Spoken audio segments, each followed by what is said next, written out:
Delhi Capitals captain Rishabh പന്തിന് ഒരു IPL മത്സരത്തിൽ നിന്ന് വിലക്ക്. കുറഞ്ഞ ഓവർ നിരക്കിനെ തുടർന്നാണ് നടപടി. 30 ലക്ഷം രൂപ പിഴയും ചുമത്തി. ഡൽഹി ടീമിലെ മറ്റ് താരങ്ങൾക്ക് 12 ലക്ഷം വീതവും BCCI അച്ചടക്ക സമിതി പിഴ ചുമത്തിയിട്ടുണ്ട്. വിവരങ്ങൾ നൽകാൻ സ്പോർട്സ് ഡെസ്കിൽ നിന്ന് മഹേഷ് പോലൂർ ചേരുന്നുണ്ട്. മഹേഷ്, അടുത്ത മത്സരം വളരെ നിർണായകമാണ്. പ്ലേ ഓഫ് എത്താനുള്ള നിർണായക പോരാണ്. അതുകൊണ്ട് തന്നെ ഡൽഹിക്ക് ഈ തീരുമാനം ഒരു ഇരുട്ടടിയായി പോയോ? തീർച്ചയായും ഡൽഹിയെ സംബന്ധിച്ച് കനത്ത ഇരുട്ടടി തന്നെയാണ് ഈ തീരുമാനം. പ്രത്യേകിച്ച് ഋഷഭ് പന്ത് 12 മത്സരങ്ങളിൽ നിന്ന് 413 റൺസ് എടുത്ത് ഡൽഹിയുടെ ടോപ്പ് സ്കോററായി നിൽക്കുന്ന ഒരു താരം കൂടിയാണ്. ഇപ്പോഴത്തെ നടപടി എന്ന് പറയുന്നത് കുറഞ്ഞ ഓവർ നിരക്കിൻ്റെ പേരിലാണ്. അതായത് 20 ഓവർ നിശ്ചിത സമയത്തിനുള്ളിൽ എറിഞ്ഞു തീർക്കണം. അതിന് സാധിച്ചില്ല.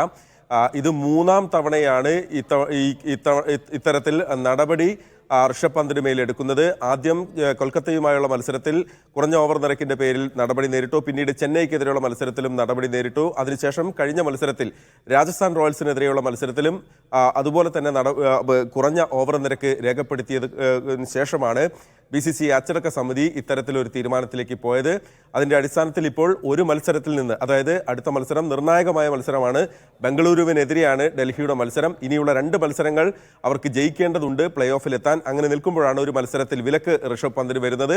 മാത്രമല്ല 30 ലക്ഷം രൂപ പിഴയും ഋഷഭ് പന്തിന് ചുമത്തിയിട്ടുണ്ട്. കൂടാതെ ഡൽഹി ടീമിലെ താരങ്ങൾക്ക് 12 ലക്ഷം രൂപ വീതം പിഴയും ഏർപ്പെടുത്തിയെന്നാണ് ഇപ്പോൾ പുറത്തു വരുന്ന റിപ്പോർട്ടുകൾ. എന്തായാലും ഒരു കടുത്ത നടപടി തന്നെയാണ് IPL-ൽ ഇപ്പോൾ ഉണ്ടായിരിക്കുന്നത്. ഡൽഹിയെ സംബന്ധിച്ചിടത്തോളം കനത്ത ഇരുട്ടടി തന്നെയാണ്.